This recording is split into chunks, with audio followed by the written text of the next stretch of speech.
قصة عجيب وكشة عبد الواحد بن زيد نيل أورنجري الصالح وعابد الرمك أيها هبين هذا كميدا صدق أدو عيسان يو الله بريء أيو إله يو وحول إله يو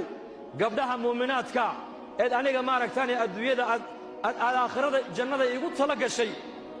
حد يأدونك الجوغان إله يتصبوا لي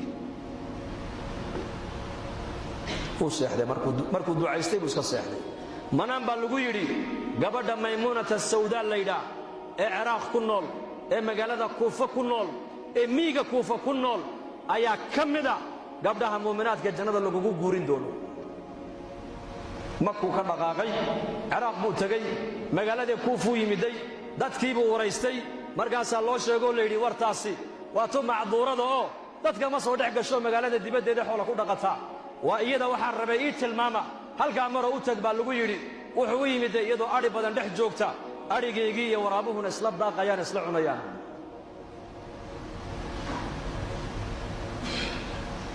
markaasay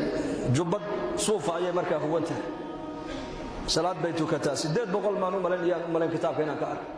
subaxdu kaliya 800 rak'ay tukataa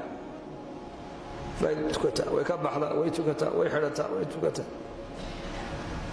markaa bay dareentay qof bini aadan inuu meesha soo dhawaado ariga soo dhex galay salaadii bay khafiifisay kulka salaadii ka baxday ayay ku tiri ibn ziyad ibn zayd bay ku tiri ballankeenu halkan ma hayno aakhire iska socod bay ku tiri والله يابي magaciisina way sheegtay muraadku socdana way sheegtay arigeegina uu eegaayo waraabihiba iska dhex socdo oo la cabayo oo la daaqayo oo dhex jooga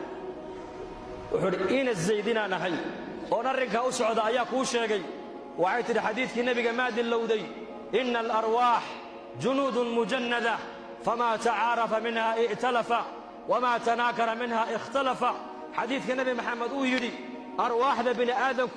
وأسكر إلهي واسكو حرم ويان عالم الأرواح ما وذا جوغيني لبدي الروح هلك سر اسكو تقاني أدونكنا واسقرنا واسقرنا واسفهمي حدي هلك اسكو صوت ديدينا أدويدنا واسديدي أرواح لنا استقاني السلامة بكتري بل لقيننا وآخره سؤال كلامك ويدي بكتري السؤال هذا كان السؤال قابي أريقا waraabuu ka cuni maaya maxaad ku akhriday buri bal sheeg waxay tiri hal yaabin anigu ilaaha khaaliqa rabbigay xiriirkii naga dhaxeeyay baan adkaystoon hagaajistay labada xiriirkii ka dhaxeeyay ilaahay ba hagaajiyay inaku maanta diin marka la hadal qaado waxaan u haysanaa diinta manfacadeedu inay aakhiro u taalo bas